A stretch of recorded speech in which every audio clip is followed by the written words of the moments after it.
যখন তুমি নিজের রক্তের মানুষের দ্বারা কষ্ট পাবে, তখন তুমি একবার নবী ইউসুফ আলাইহিস সালামের কথা মনে করো। তিনি কিভাবে নিজের ভাইয়ের দ্বারা প্রতারিত হয়েছিল। যখন তোমার বাবা মা না বুঝে তোমার বিরুদ্ধাচরণ করে, তখন নবী ইব্রাহিম আলাইহিস সালামের কথা মনে করো। তার বাবা তাকে আগুনে নিক্ষেপ করায় ভূমিকা রেখেছিল।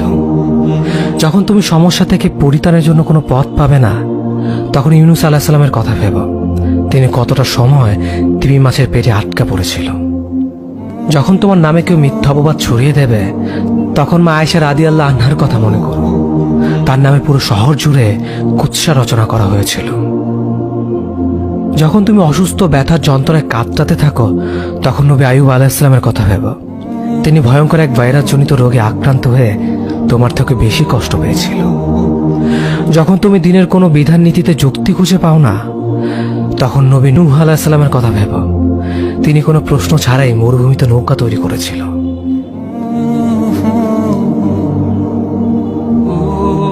যখন তুমি আত্মীয়স্বজন, পরিবার, বন্ধু বান্ধবের কাছে হাসির পাত্রে পরিণত হও, তখন তুমি শেষ নবী হযরত মুহাম্মদ সাল্লাল্লাহু আলাইহি ওয়াসাল্লামের কথা ভেবো। রাসূল সাল্লাল্লাহু আলাইহি ওয়াসাল্লাম বলেছিলেন, সবচেয়ে বড় পরীক্ষা দিয়ে সবথেকে বড় পুরস্কার আসে। যখন আল্লাহ কাউকে ভালোবাসেন, তখন তাকে পরীক্ষা করেন, এবং যে এই পরীক্ষাগুলো মেনে নেয়, সে আল্লাহর সন্তুষ্টি অর্জন করে। আর যে অভিযোগ করে, সে তার ক্রোধের পাত্র হয়। হে আল্লাহ, তোমার কথা মনে করা, তোমার প্রতি কৃতজ্ঞ হওয়ার এবং তোমার ইবাদত করার তৌফিক আমাদের দান করো। আমিন।